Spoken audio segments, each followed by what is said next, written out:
ಎಲ್ರಿಗೂ ನಮಸ್ಕಾರ. ನಾನು ನಿಮ್ಮ ಡಾಕ್ಟರ್ ಸುನಯನ, ಯೋಗ ಮತ್ತು ಪ್ರಕೃತಿ ಚಿಕಿತ್ಸಾ ವೈದ್ಯೆ. ಆಹಾರವೇ ಔಷಧಿ ಕಾರ್ಯಕ್ರಮಕ್ಕೆ ಸ್ವಾಗತ.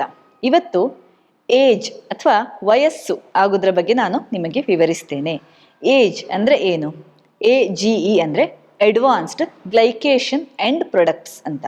ಈ ಅಡ್ವಾನ್ಸ್ಡ್ ಗ್ಲೈಕೇಷನ್ ಎಂಡ್ ಪ್ರೊಡಕ್ಟ್ಸ್ ಅನ್ನುವಂಥದ್ದು ನಮ್ಮ ದೇಹದಲ್ಲಿ ಜಾಸ್ತಿ ಆದ ಹಾಗೆ ನಿಮಗೆ ಏಜ್ ಆಗುವಂಥದ್ದು, ನೀವು ಏಜ್ ಆದ ಹಾಗೆ ಕಾಣ್ತೀರಾ. ಈ AGE ಅನ್ನುವಂಥದ್ದು ಸಾಧಾರಣ 20ನೇ ವಯಸ್ಸಿನಲ್ಲೇ ನಿಮಗೆ ಸ್ಟಾರ್ಟ್ ಆಗ್ತದೆ. ಆಮೇಲೆ ನೀವು ಅದು ಜಾಸ್ತಿ AGE ಅಥವಾ ಅಡ್ವಾನ್ಸ್ಡ್ ಗ್ಲೈಕೇಷನ್ ಎಂಡ್ ಪ್ರೊಡಕ್ಟ್ಸ್ ಅಕ್ಯುಮುಲೇಟ್ ಆದ ಹಾಗೆ ನಿಮ್ಮ ವಯಸ್ಸು ಜಾಸ್ತಿ ಆದ ಹಾಗೆ ಕಾಣ್ತಾ ಹೋಗ್ತದೆ. ಅದೊಂಥರ ಈ ಏಜ್ ಅನ್ನುವಂಥದ್ದು ಪ್ರತಿ ಸೆಲ್ಲಲ್ಲೂ ಅಕ್ಯುಮುಲೇಟ್ ಆಗುವಂಥದ್ದು, ಮಾರ್ಬಿಡಿಟಿ ಅನ್ನುವಂಥದ್ದು ಅಕ್ಯುಮುಲೇಟ್ ಆಗುವಂಥದ್ದು ನಮ್ಮ ದೇಹದಲ್ಲಿ. ಹಾಗಾಗಿ ನಿಮಗೆ ಏಜಿಂಗ್ ಸೈನ್ಸ್ ಕಾಣಲಿಕ್ಕೆ ಸ್ಟಾರ್ಟ್ ಆಗ್ತದೆ. ಕೂದಲು ನರೆಯುವಂಥದ್ದು ಇರಬಹುದು, ಚರ್ಮ ಸುಕ್ಕುಗಟ್ಟುವಂಥದ್ದು ಇರಬಹುದು. ಇವೆಲ್ಲ ಕೂಡ ಏಜ್ ಆಗುವಂತಹ, ವಯಸ್ಸಾಗುವಂತಹ ಲಕ್ಷಣಗಳು. ಹೀಗಾಗಿ ಈ ಏಜ್ ಅಂದರೆ ಏನು, ಅದನ್ನು ಹೇಗೆ ನಾವು ತಡೀಬಹುದು, ಸ್ವಲ್ಪ ಯಂಗ್ ಆಗುವ ಹಾಗೆ ಕಾಣಲಿಕ್ಕೆ ಏನೆಲ್ಲ ಟ್ಯಾಕ್ಟಿಕ್ಗಳು ಅನ್ನೋದನ್ನು ನಾವು ಈ ಸಂಚಿಕೆಯಲ್ಲಿ ನೋಡ್ತಾ ಹೋಗಬೇಕು. ಏಜ್ ಅನ್ನುವಂಥದ್ದು, ಅಡ್ವಾನ್ಸ್ಡ್ ಗ್ಲೈಕೇಷನ್ ಎಂಡ್ ಪ್ರೊಡಕ್ಟ್ಸ್ ಅಥವಾ ಏಜ್ ಅನ್ನುವಂಥದ್ದು ಯಾವ ರೀತಿಯಲ್ಲಿ ನಮ್ಮ ದೇಹದಲ್ಲಿ ಜಾಸ್ತಿ ಆಗುವಂಥದ್ದು ಅನ್ನೋದನ್ನು ನೋಡಬೇಕು. ನಾವು ತಗೊಳ್ಳುವ ಆಹಾರದ ಮೇಲೆ ಡಿಪೆಂಡ್ ಆಗಿರುವಂಥದ್ದು. ಅಂದರೆ ಗುಡ್ ಫುಡ್ ಅಥವಾ ಬ್ಯಾಡ್ ಫುಡ್, ಅಂದರೆ ಕೆಟ್ಟ ಆಹಾರ ಒಳ್ಳೆಯ ಆಹಾರ, ಆ ರೀತಿ ನಾನು ಹೇಳ್ತಾ ಇಲ್ಲ. ಆದರೆ ನಮ್ಮ ದೇಹದಲ್ಲಿ ನಾವು ಬೇಕಾದ ಅಂಶ ಇರಬಹುದು. ಯಾವುದೇ ಆಹಾರ ಜಾಸ್ತಿ ಆದಾಗ ಅಲ್ಲಿ ಏಜ್ ಜಾಸ್ತಿ ಆಗುವಂಥದ್ದು, ಏಜ್ ಜಾಸ್ತಿ ಆದ ಹಾಗೆ ಕಾಣುವಂಥದ್ದು. ಮುಖ್ಯವಾಗಿ ಸಕ್ಕರೆಯ ಅಂಶ, ನಮ್ಮ ದೇಹದಲ್ಲಿ ಗ್ಲುಕೋಸ್ನ ಅಂಶ ಜಾಸ್ತಿ ಆದಾಗ ಅಲ್ಲಿ ನಮಗೆ ಏಜ್ ಜಾಸ್ತಿ ಆದ ಹಾಗೆ ಕಾಣಿಸ್ತದೆ. ಯಾವ ರೀತಿಯಲ್ಲಿ? ಈ ಗ್ಲುಕೋಸ್ ಅಥವಾ ಸಕ್ಕರೆಯ ಅಂಶ ಈ ಸಣ್ಣ ರಕ್ತನಾಳಗಳು, ಮೈಕ್ರೋ ಸರ್ಕ್ಯುಲೇಷನ್ ಅಲ್ಲಿರುವಂತಹ ಆ ಕ್ಯಾಪಿಲರಿಗಳನ್ನು ಡ್ಯಾಮೇಜ್ ಮಾಡ್ತದೆ. ಈ ರಕ್ತದಲ್ಲಿ ಸಕ್ಕರೆ ಜಾಸ್ತಿ ಆದ ಹಾಗೆ ಆ ರಕ್ತನಾಳಗಳು ಡ್ಯಾಮೇಜ್ ಆಗ್ತಾ ಬರ್ತದೆ. ಅದರಲ್ಲೂ ಮುಖ್ಯವಾಗಿ ಸಣ್ಣ ರಕ್ತನಾಳಗಳು ಫಸ್ಟಿಗೆ ಡ್ಯಾಮೇಜ್ ಆಗ್ತಾ ಬರ್ತದೆ. ಅದು ಏನು ಮಾಡ್ತದೆ ಅಂದರೆ ಚರ್ಮಕ್ಕೆ ಸರ್ಕ್ಯುಲೇಷನ್ ಅನ್ನ ಕಡಿಮೆ ಮಾಡ್ತದೆ. ರಕ್ತದ ಪೂರೈಕೆಯನ್ನ ಚರ್ಮಕ್ಕೆ ಕಡಿಮೆ ಮಾಡ್ತಾ ಬರ್ತದೆ.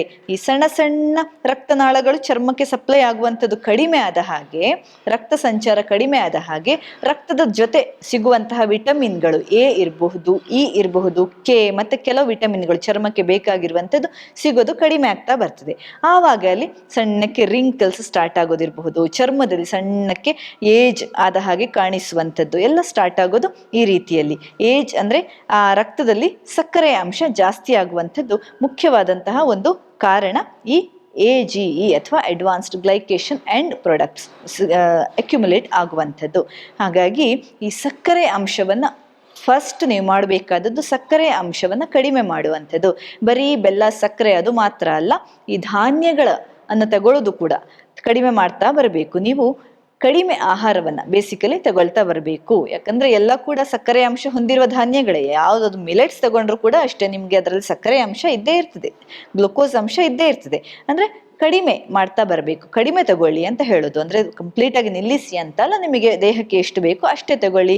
ಜಾಸ್ತಿಯಾಗಿ ಊಟ ಮಾಡುವಂಥದ್ದು ಬೇಡ, ಸ್ವಲ್ಪ ಕಡಿಮೆಯೇ ಊಟ ಮಾಡಿ. ನಿಮ್ಮ ಏಜಿಂಗನ್ನು ಕಡಿಮೆ ಮಾಡ್ತಾ ಬರಬಹುದು. ಆವಾಗ ಬ್ಲಡ್ಡಲ್ಲಿ ಶುಗರ್ನ ಅಂಶವನ್ನು ಕಡಿಮೆ ಮಾಡಬಹುದು.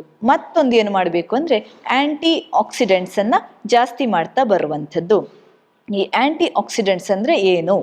ನಮ್ಮ ದೇಹದಲ್ಲಿ ಆಹಾರ ಪಚನ ಆದಮೇಲೆ ಅದು ರಕ್ತನಾಳಗಳಲ್ಲಿ, ಕ್ಯಾಪಿಲರಿಗಳಲ್ಲಿ ಈ ನ್ಯೂಟ್ರಿಯೆಂಟ್ಸ್ ಹರಿತವಲ್ಲ, ಅದೆಲ್ಲ ಈ ಜೀವಕೋಶದಲ್ಲಿ, ಪ್ರತಿಯೊಂದು ಜೀವಕೋಶದಲ್ಲಿ ಮೈಟೋಕಾಂಡ್ರಿಯಾ ಅನ್ನುವಂತಹ ಒಂದು ಭಾಗದಲ್ಲಿ ಅಲ್ಲಿ ಅದು ಎನರ್ಜಿಯಾಗಿ ಕನ್ವರ್ಟ್ ಆಗಿ ದೇಹಕ್ಕೆ ಸೇರುವಂಥದ್ದು. ಅದೊಂದು ರೀತಿಯಲ್ಲಿ ಶುಗರ್ ಬರ್ನ್ ಆಗುವಂಥದ್ದು, ಗ್ಲೂಕೋಸ್ ಬರ್ನ್ ಆಗುವಂಥದ್ದು ಅಥವಾ ದಹನ ಕ್ರಿಯೆ ಪ್ರೊಸೀಡ್ ಆಗ್ತದಲ್ಲಿ.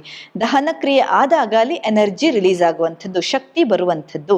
ಈ ದಹನ ಕ್ರಿಯೆ ಆದ ಹಾಗೆ ಅಲ್ಲಿ ಬೂದಿ ಕೂಡ ಉಳಿಬೇಕಲ್ಲ, ಅದೇ ರೀತಿ ಪ್ರತಿ ಜೀವಕೋಶದಲ್ಲಿ ಕೂಡ ಅಲ್ಲಿ ಬೂದಿ ಕೂಡ ಉಳಿತದೆ. ಆ ಬೂದಿ ಅಂದರೆ ಆಕ್ಸಿಡೆಂಟ್ಸ್, ಆಕ್ಸಿಡೇಷನ್ ಪ್ರೊಸೆಸ್ ಆಗಿ ಅಲ್ಲಿ ಆಕ್ಸಿಡೆಂಟ್ಸ್ ಉಳಿತದೆ.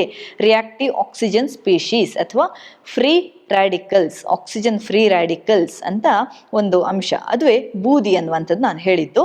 ದಹನ ಕ್ರಿಯೆಯಾಗಿ ಶುಗರ್ ಬರ್ನ್ ಆಗಿ ದಹನ ಕ್ರಿಯೆ ಕಂಪ್ಲೀಟ್ ಆಗಿ ಎನರ್ಜಿ ರಿಲೀಸ್ ಆದ ಮೇಲೆ ಉಳಿಯುವಂತಹ ಒಂದು ಆಶ್ ಅಥವಾ ಬೂದಿ ಅದನ್ನ ಸ್ವಚ್ಛ ಮಾಡೋದು ಬಹಳಷ್ಟು ಮುಖ್ಯ.